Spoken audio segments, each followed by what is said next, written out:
आइए आज यहाँ पर समझने की कोशिश करते हैं कि कुछ लोगों को जो एंग्जायटी है, वो एंग्जायटी एक्चुअली में रीज़न क्या है उसका? अगर आप ये बात समझ गए ना, तो आपकी एंग्जायटी बहुत हद तक अपने आप सही हो जाएगी। देखिए, कुछ लोगों को एंग्जायटी सिर्फ़ इसी वजह से है उनके उनका एनवायरनमेंट सही नहीं है और कुछ लोगों की एंग्जायटी सिर्फ़ इसी वजह से है क्योंकि उनकी आदतें सही नहीं हैं।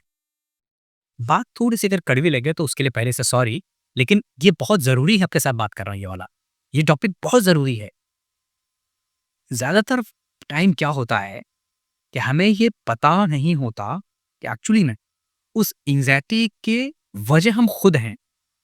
अगर हम अपनी कुछ आदतों को सही कर लें, तो शायद हमारी एंग्जायटी सही हो जाए। अगर सही नहीं भी होती है, तो कम से कम बहुत हद तक रिलैक्स आप ज़रूर हो जाएँगे। उसमें सबसे एक नंबर क्या है, पहले समझिए। नंबर 1 आप अपना ज़्यादा टाइम कैसे निकालते हैं? मतलब ज़्यादा टाइम आप इंडोर रहते हैं मतलब घर में रहते हैं, या ज़्यादा टाइम आप बाहर रहते हैं, कहाँ रहते हैं? ज़्यादा टाइम अकेले रहते हैं या ज़्यादा टाइम फ्रेंड्स में रहते हैं? कैसे रहते हैं? वो देखिए। ऑब्ज़र्व करिए कि ज़्यादा समय आपका कहाँ गुज़र रहा है। ज़्यादा समय जो डिस्कशंस हैं, वो दुःख वाले डिस्कशंस, मतलब डिप्रेशन वाले डिस्कशंस उनमें जा रहा है, या जहाँ पर खुशी वाली बातें हो रही हैं, एन्जॉयमेंट की बातें हो रही है, वहाँ जा रहा है? ज़्यादा समय आपका किस माहौल में जा रहा है, पहले वो ऑब्ज़र्व करिए। ये ज़रूरी है। इसके बाद दूसरे नंबर की जो बात है ना, ये तो बहुत ही खतरनाक है। ये आप ज़रूर नोट करिए। वो क्या है? आजकल जब से इंस्टा पे रील्स और यूट्यूब पे शॉर्ट्स बहुत ज़्यादा वायरल हो रहे हैं, ये और भी ज़्यादा खतरनाक है। खतरनाक कैसे देखिए, आपका माइंड आपका माइंड क्या है मालूम? ये एक इमोशन पर टिकता है, उस इमोशन को समझता है, उस इमोशन के हिसाब से केमिकल रिलीज़ कर सकता है ना? और फिर आपकी बॉडी उसके हिसाब से काम करती है। अब आप रील पे क्या करते हैं? आपने इंस्टा खोला या यूट्यूब का शॉर्ट खोला, आपने एक रील स्क्रॉल किया। वो रील था आपका, लेट्स से कि खुशी वाला। तो आपके माइंड ने वहाँ पर क्या किया? खुशी का हार्मोन्स रिलीज़ करने शुरू करे और अभी वो मतलब तैयारी कर ही रहा था कि रिलीज़ कर रहा है, थोड़ा-सा हो सकता होगा ना रिलीज़ भी किया हो। उसके बाद और ने आपने क्या किया? एक स्वाइप कर दिया और अब यहाँ पर कौन-सा आ गया? यहाँ पर आ गया गम वाला। कोई रोता हुआ या कुछ सैड वाला आपने कोई वो देख लिया। अब माइंड वहाँ पर क्या तैयारी कर रहा था? माइंड वहाँ पर तैयारी कर रहा था खुशी का हार्मोन रिलीज़ करने के लिए। आपने उसको यहाँ पर क्या किया? दिखा दिया दुःख वाला। अब वो उसको छोड़ के दुःख वाले की तरफ आ गया। अब जब वो दुःख वाला वो रिलीज़ करने की प्रिपरेशन में है, उसी बीच आपने उसको स्वाइप किया और आपने उसको दिखाया एक डर वाला। अब उसको आप डरने के लिए कह रहे हो। फिर आपने उसको स्वाइप किया, फिर आपने वहाँ पर दोबारा से खुशी वाला दिखा दिया। फिर आपने स्वाइप किया, फिर आपने इसको कुछ और दिखाया, फिर स्वाइप किया। मतलब हर मिनट पे, बल्कि कुछ लोग तो मिनट तक भी नहीं रुकते। 15 सेकंड, 30 सेकंड पे स्वाइप करते हैं और कुछ और वहाँ पर उनको दिखाते रहते हैं। अब आप एक चीज़ समझिए, मैं आपको एक छोटी-सी बात बोलता हूँ। खड़े हो जाइए,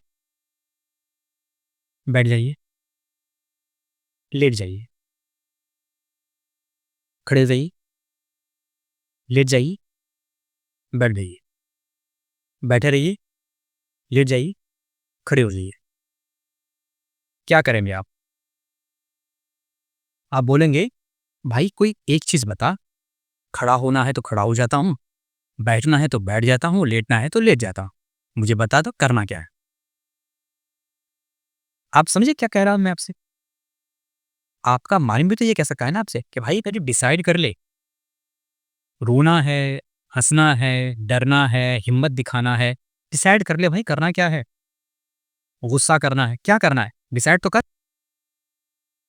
आप डिसाइड कुछ नहीं कर रहे।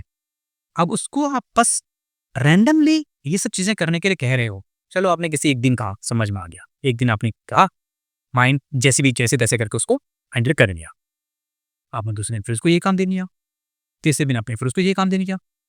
लगातार आप उसको यही काम दे रहे हो, तो आप खुद सोच के देखो कि माइंड की कैपेसिटी है, वो हैंडल कर रहा है चीज़ों को। इसका मतलब ये थोड़ी ना कि उसको अब्यूज़ करते चले जाओगे। अगर आप उसको अब्यूज़ कर रहे हो, तो एक लॉन्ग टाइम को क्या करेगा? एक टाइम ऐसा भी तो हो सकता है जब वो इन चीज़ों को कंट्रोल करने की जगह पे कहे कि ठीक है भाई, अब मैं हाथ खड़े करता हूँ, तू समझ। मैं हाथ खड़े करता हूँ, तू समझ। एंग्ज़ायटी में क्या होता है?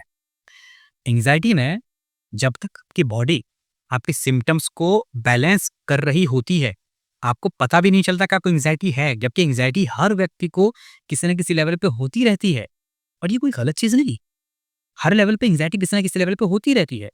किसी को थोड़ी-सी ज़्यादा, किसी को थोड़ी-सी कम। लेकिन जब बॉडी के लेवल से बाहर हो जाती है तो पैनिक अटैक आ जाते हैं। बॉडी कहती है कि अब मेरे बस की बात नहीं है, अब तू समझ। तो माइंड को आप उस तरीके से अगर अब्यूज़ करने लगोगे, तो माइंड भी किस तरह कह सकता है कि भई मेरे बस की बात नहीं है, तू समझ। तो यहाँ पर समस्या क्या है? यहाँ पर समस्या हमारे एनवायरनमेंट की है। एक्चुअली हम फ़ोकस नहीं कर रहे कि हम क्या कर रहे हैं। अगर हम खुद पर फ़ोकस ये करें, तो भई मुझे जो है इन रील्स और इन सब चीज़ों के चक्कर में मुझे नुकसान हो रहा है, तो मुझे ये नहीं देखना। कभी-कभार 1-2 मिनट, 5 मिनट के लिए आपने एंटरटेनमेंट के लिए या एक्सपीरियंस लेने के लिए आपने देख लिया। अभी थोड़ी कि आपने मतलब उसको एक हैबिट ही बना ली। आप उसको डेली कर रहे हो, घंटों-घंटों कर रहे हो। कभी कुछ अच्छी चीज़ें देखी, अच्छी चीज़ें देखी तो आप उसको बैक टू बैक अच्छी चीज़ें देख रहे हो। लेकिन रील्स में तो ऐसा होता नहीं है। आप अच्छी चीज़ें देख रहे हो, कभी बुरी देख रहे हो, कभी क्या देख रहे हो, कभी क्या देख रहे हो। ये सही चीज़ है भी नहीं बिल्कुल। तो आपको ये फ़ोकस करना पड़ेगा कि आपको एनवायरनमेंट क्या है आपका, आपका टाइम कहाँ ज़्यादा जा रहा है। आप जब इसको देखोगे तो आप समझोगे कि एक्चुअली में एंग्ज़ायटी का आपका मेन रीज़न क्या है। और बिलीव कीजिए जब आप इसको फाइंड आउट कर लोगे तो आप नीचे कमेंट बॉक्स में बताना कि इससे आपको कितना ज़्यादा रिलीफ़ मिला है। इसके साथ ही हम लोग कोई और अच्छी टेक्निक आगे सीखेंगे, तो चैनल को सब्सक्राइब करके रख लीजिए क्योंकि ऐसे ही एक-एक करके आपके साथ हम टेक्निक शेयर करेंगे जो आपको काफ़ी ज़्यादा आगे चलकर हेल्प करेंगे। मिलते हैं अगली वीडियो में। Thank you so much.